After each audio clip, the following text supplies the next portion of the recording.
Ninth Pokemon trainer रे को defeat करने के बाद अब ऐश को सिर्फ और सिर्फ एक पोकेमॉन ट्रेनर को डिफीट करना बचा था, जो कि 10वां पोकेमॉन ट्रेनर होने वाला है। बट ऐश को कोई भी अंदाजा नहीं था कि वो पोकेमॉन ट्रेनर कौन होगा, वो कितना स्ट्रांग होगा और उसके पास कैसे पोकेमॉन्स होंगे। अनाउंसर कहता है कि ऐश और आरसीएस ने मिलकर 90% रास्ता पार कर लिया है, पर अब आने वाला है अल्टीमेट पोकेमॉन ट्रेनर, जिसको चुनने में हमने काफी टाइम लगाया था और ये ऐश के एक पोकेमॉन को डिफीट करने की काबिलियत रखता है। स्वागत करो 10वें पोकेमॉन ट्रेनर का। वेल शैडो से 10वां पोकेमॉन ट्रेनर बाहर आता है। इस पोकेमॉन ट्रेनर को भी ऐश नहीं जानता था। इसने अपने सर पे एक बैंड पहना हुआ था। ऐश कहता है तुम कौन हो? वो पोकेमॉन ट्रेनर रिप्लाई करता है कि मैं ब्रैंडन हूँ। नहीं, बैटल फ्रंटियर वाला नहीं, बल्कि एक दूसरा ब्रैंडन। मिस्टी कहती है वाह, एक ही टास्क के अंदर ऐश दो ब्रैंडन से फाइट करने वाला है। ब्रैंडन कहता है कि मैंने तुम्हारे बारे में काफी कुछ सुना है, तुम्हारे पास पोकेमॉन वर्ल्ड के कुछ स्ट्रॉन्गेस्ट पोकेमॉन्स भी हैं, तुम पोकेमॉन मास्टर भी हो। बट अब मेरे पास एक गोल्डन अपॉर्चुनिटी है पोकेमॉन मास्टर का टाइटल लेने की। मैं अपने 3 अल्टीमेट पोकेमॉन का यूज करने वाला हूँ एंड अगर मैं तुम्हारे गॉड पोकेमॉन आर्सियस को डिफीट कर देता हूँ तो न ही सिर्फ तुम ये टास्क हार जाओगे, बल्कि मुझे पोकेमॉन मास्टर का टाइटल मिल जाएगा, जो कि मैं काफी टाइम से पाना चाहता था। ऐश कहता है तुम्हारी बात बिल्कुल सही है, बट ये इतना भी आसान नहीं है। मैंने अभी तक सिर्फ और सिर्फ 3 पोकेमॉन्स का यूज करके 27 पोकेमॉन्स को डिफीट कर दिया है। अब देखते हैं कि तुम क्या कर पाते हो। ब्रैंडन कहता है पर मेरे पोकेमॉन उन 27 पोकेमॉन से काफी अलग है।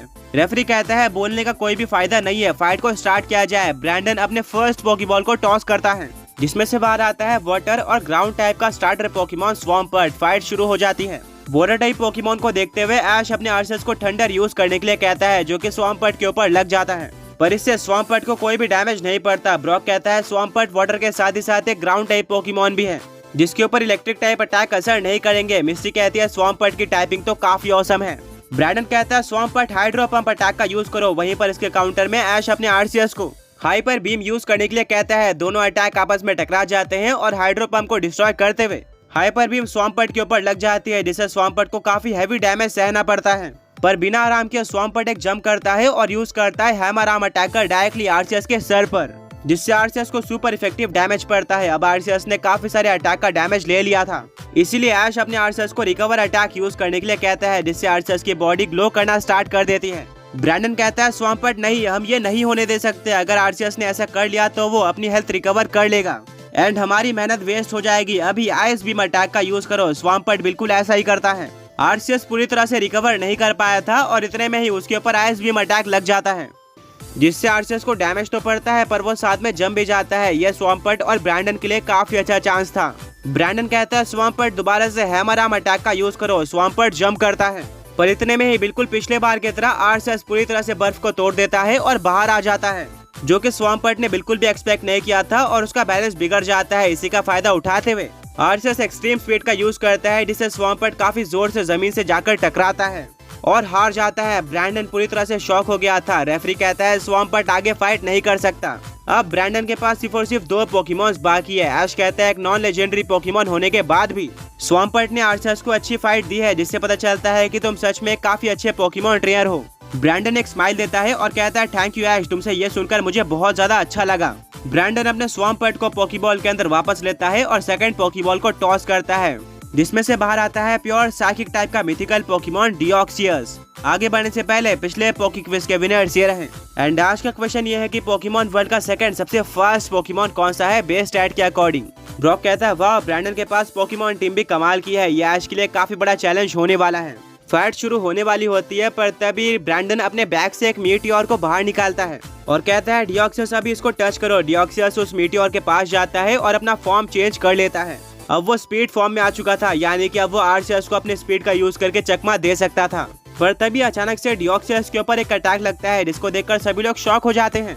अभी तक फाइट भी स्टार्ट नहीं हुई थी और आरसीएस ने भी कुछ भी नहीं किया था। इवन ऐश भी शॉक्ड होता है, पर तभी अनाउंसर सब कुछ क्लियर कर देता है। वो कहता है कुछ टाइम पहले आरसीएस ने फ्यूचर साइट का यूज किया था। इस अटैक को यूज करने के तुरंत बाद तो कोई अटैक नहीं होता, पर फ्यूचर में जाकर एक अटैक अचानक से अपोनेंट के ऊपर लग जाता है एंड वही डिओक्सियस के साथ हुआ है। मिस्टी कहती है ब्रॉक तुम्हें नहीं लगता कि आरसीएस के फ्यूचर साइट ने इफेक्ट दिखाने में काफी टाइम ले लिया। ब्रॉक कहता है कि हाँ, तुमने बिल्कुल सही कहा।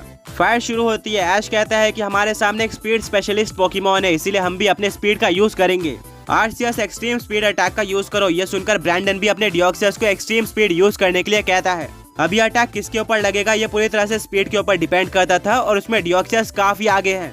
डियोक्सियस पूरी तरह से ब्लर हो जाता है और 0.1 सेकेंड के अंदर आर्सियस के ऊपर अटैक कर देता है, जिससे आर्सियस को डैमेज पड़ता है। ऐश कहता है आर्सियस क्या तुम ठीक हो? आर्सियस अपना सर हिलाता है। ऐश कहता है आर्सियस अभी अर्थ पावर अटैक का यूज करो। आर्सियस जमीन से काफी सारे पत्थर को समन करता है और वो डियोक्सियस की तरफ बढ़ते हैं, पर डियोक्सियस अपने अमेजिंग स्पीड का यूज करके सारे पत्थरों को डॉज कर लेता है और यूज करता है जेन हेडबट का, जिसको इस बार आर्सियस डॉज कर लेता है। अब ऐश को एक बात तो समझ में आ चुकी थी कि डियोक्सियस के ऊपर अटैक करना बहुत ज्यादा मुश्किल है। वो जो भी अटैक का यूज कर रहा है उसके खिलाफ ब्रैंडन की एक ही स्ट्रेटेजी है और वो है डॉज करना। इसको काउंटर करने के लिए ऐश को कुछ ना कुछ यूनिक करना होगा। तभी ऐश के दिमाग में एक स्ट्रेटेजी आती है। ऐश कहता है आर्सियस अभी हाइपर वॉइस अटैक का यूज करो, एक ऐसा अटैक जिसको डियोक्सियस डॉज ही नहीं कर सकता था। आर्सियस काफी तेज आवाज निकालता है। डियोक्सियस कंफ्यूज हो जाता है कि आखिर इसको कैसे डॉज किया जाए। एंड में आर्सियस की आवाज की वेव्स डियोक्सियस के ऊपर लग जाती है और डियोक्सियस को डैमेज पड़ता है। ब्रैंडन थोड़ा नर्वस हो जाता है और कहता है डियोक्सियस अभी जेन हेडबट का यूज करो। डियोक्सियस काफी तेजी से आर्सियस की तरफ अटैक करने के लिए बढ़ रहा होता है। ऐश सोचता है कि अगर मैंने यह अटैक डॉज कर दिया तो इससे मेरा कोई भी फायदा नहीं होगा। वहीं पर मुझे पता है कि आर्सियस के अटैक डियोक्सियस से ज्यादा स्ट्रॉन्ग है, क्योंकि स्पीड फॉर्म में आने के बाद डियोक्सियस के स्पीड स्टैट तो बढ़ जाते हैं पर अटैक और डिफेंस स्टैट कम हो जाते हैं। एंड इसी का फायदा मुझे उठाना होगा। आर्सियस अभी काउंटर करो हाइपर बीम के साथ। ब्रैंडन ने ये बिल्कुल भी एक्सपेक्ट नहीं किया था। डियोक्सियस अपने स्पीड के चलते काफी जल्दी आर्सियस के पास पहुंच जाता है और जेन हेडबट हिट कर देता है, जिससे आर्सियस को डैमेज पड़ता है। पर अब तक आर्सियस ने अपनी हाइपर बीम भी चार्ज कर ली थी। डियोक्सियस आर्सियस के काफी करीब होता है और फाइनली आर्सियस हाइपर बीम अनलीश कर देता है, जो कि काफी करीब से डियोक्सियस के ऊपर लग जाती है। पर एक काफी शॉकिंग चीज देखने को मिलती है। बाकी पोकेमॉन्स आर्सियस के अटैक लगने के बाद स्टेडियम के वॉल पर जाकर टकरा जाते थे या फिर पीछे पुश हो जाते थे, पर डियोक्सियस के जिस भी बॉडी पार्ट के ऊपर हाइपर बीम अटैक लगा था वो बॉडी पार्ट पूरी तरह से गायब हो जाता है और किसी तरह से डियोक्सियस को ज्यादा डैमेज नहीं पड़ता। एंड कुछ टाइम बाद डियोक्सियस किसी तरह से अपने उस बॉडी पार्ट को वापस भी लेकर आ जाता है। ये वही एबिलिटी थी जो कि डियोक्सियस वर्सेस रेक्वाजा बैटल में डियोक्सियस ने यूज करी थी।